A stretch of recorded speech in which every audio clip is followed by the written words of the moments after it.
Medyo mahaba itong kwento na ito, so mamaya nyo na singilin yung mga suspension order ninyo. Alam nyo, isa lang.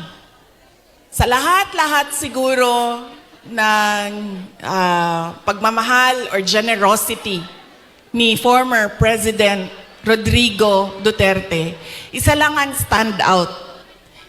Nag-iisa lang ang lagi kong pinagpapasalamat sa Diyos na ginawa ni Tatay Digong, ni former President Duterte sa akin.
Hello?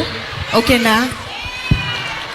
Sir, pakihanap nga yung inutusan ni Marcos na patayin yung aking...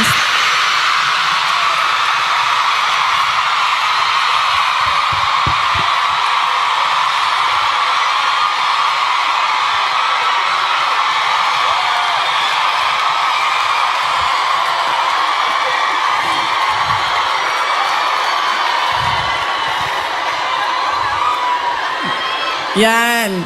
Dahil sa mga ganyan, nakakasuhan ako eh. Malay natin, di ba? Baka may inutusan dyan.